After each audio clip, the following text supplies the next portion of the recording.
And let's get immediate reaction to the situation you've just been outlining in Southport with the Chancellor of the Exchequer, Rachel Reeves. Very good morning to you, Chancellor. Morning, Will. What was your reaction as these events unfolded? News of them reached you yesterday.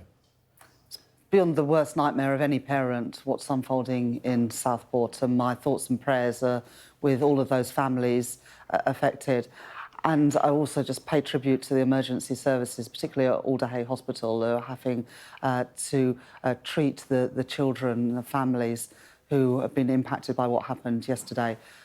Nothing can prepare you for something like this, and I think everybody across our country today is thinking of that community and those families. Do you think the Prime Minister will be visiting Southport at some point today? I'm sure he will be, and I know that the Home Secretary is already there.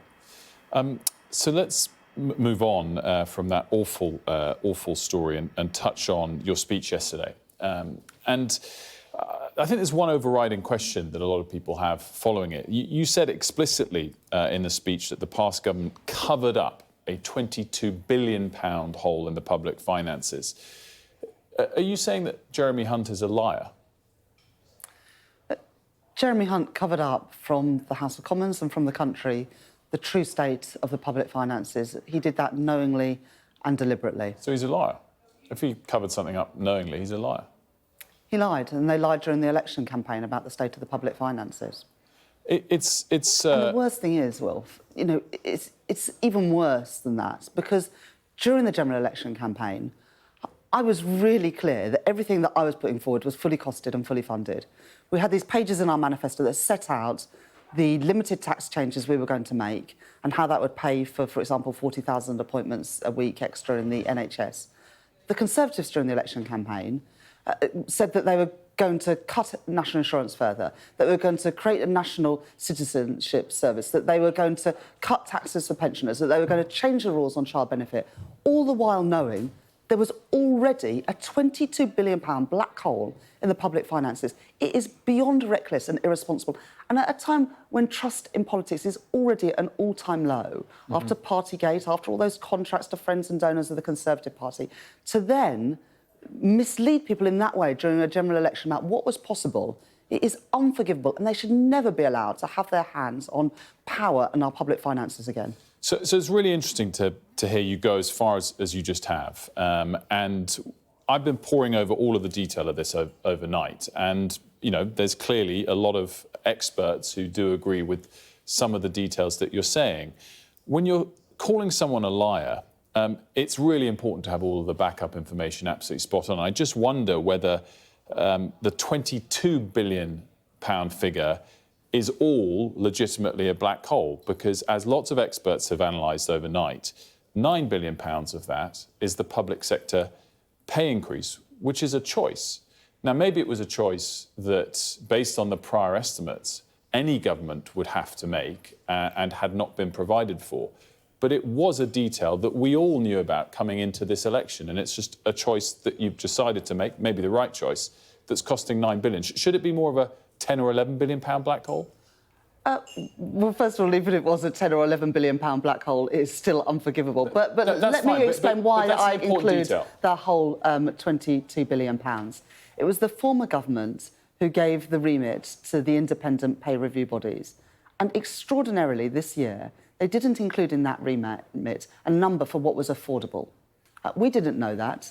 I didn't know that until I became Chancellor on the 5th of July. We also didn't know until the 5th of July that the former Education Secretary, the Conservative former Education Secretary, had the recommendation of the Teachers' Pay Review Body sat on her desk when she was Education Secretary. She chose to do nothing with it. She could have said, that's not affordable, I reject it. She didn't. They put off those choices for the next government. But also analysis that I published yesterday showed that in the NHS alone, the economic cost last year of industrial action was £1.7 billion. So the cost of doing nothing and rejecting the recommendations of the pay review bodies, that cost is not zero either. The cost is significant for rejecting those recommendations. Which I totally get. And if there's a black hole of 10 or 11 billion, it's appalling. I think that details are important for establishing trust going forward. I would also just say this. But can I just double check on that? I mean, we all knew that the departmental allocations only allowed for a 2% pay rise. We all knew that was unrealistic, and we all talked about it in the election campaign. You knew that too. No, well, what we didn't know is that the previous government had not given an affordability remit to the independent pay review bodies. You didn't know that, I didn't know that, because the previous government didn't publish that information. I'd also just say this. We know that the cost of implementing the recommendations of the independent pay review bodies is £9.4 billion. But we have asked government departments to absorb £3.2 billion worth of that. That is the right thing to do. That's not easy to absorb that sort of money, but through cutting down on the use of consultancies, by cutting the government communications budget, and by making efficiency savings of 2% in back office, we believe that we can make those £3.2 billion savings to reduce the cost of settling those disputes. But the alternative is a situation where we continue to struggle to recruit and retain soldiers and officers in our armed forces, where we continue to struggle to recruit doctors and nurses in our NHS, and where we struggle to retain public sector workers. And that has a cost as well. People voted for change 3.5 years ago. We are delivering that change. We are bringing to an end the era of industrial disputes in our public services, and we're bringing an end to the era where people were waiting months, in many cases years, for vital hospital appointments and procedures. 1.4 million cancelled appointments last year in the NHS because of industrial action. We had to bring about change, and that's what the settlement yesterday does. Which I totally understand, and that choice to put in the pay review that the independent body suggests, it might well be the right one, but it is a political choice. And given the pressures that you face, despite the pressures that you face, whether they're big or small, whether they were known or unknown, hidden or not, do you accept that yesterday you made a choice to favour public sector workers over pensioners? Well, it'd be interesting to ask Jeremy Hunt, because he didn't acknowledge this in the chamber yesterday, whether he disagrees that public sector workers should have got the pay rise recommended by the independent pay review body. I'll ask him at 8:45. I think that'd be really interesting, because I do believe that public sector workers deserved that pay rise. And their pay has fallen behind pay in the private sector this last decade. It's the first time they've had a real terms pay increase in 10 years. And I think that is right. And I think it is, most importantly, right for the people who use our public services, that we can recruit and retain people in those public services. But we had to make difficult decisions yesterday. And the changes in the winter fuel payment, to restrict it to pensioners on pension credit, was a difficult decision. But it's one that will save the public purse £1.5 billion a year. And that is an important contribution to the £5.5 billion worth of savings that I found yesterday to close that £22 billion gap. Because taking no action was not an option. Taking no action would have meant £22 billion additional borrowing this year.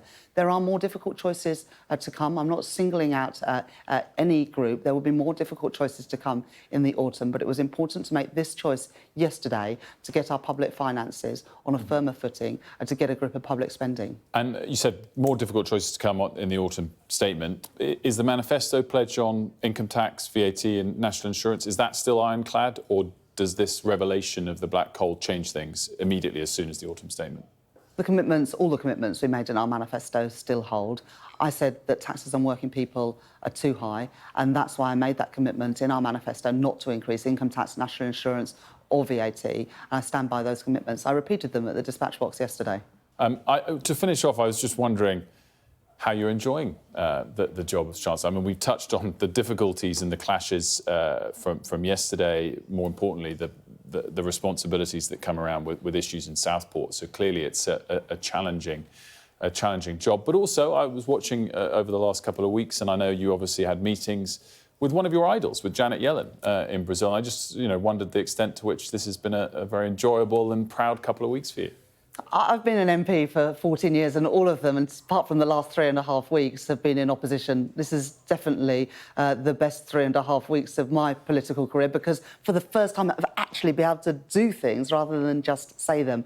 And for me, the changes we've made in the last few weeks, reforming the planning system to get Britain building again, creating a national wealth fund to leverage in private sector investment into some of the industries of the future, the pensions reform to unlock private investment in start-up, scale-up businesses and infrastructure. That's really exciting, because I know the huge potential that our country has, but it hasn't been realised these last few years. I'm determined to turn that round. That's why growth is the #1 mission of this government. And to be able to bring in practical policies to try and unlock the potential of our economy. That is incredibly exciting. There are difficult decisions, but that comes with government. I embrace those difficult decisions, even though they're not the decisions perhaps I would have wanted to make. But to be able to make change, that is profoundly rewarding.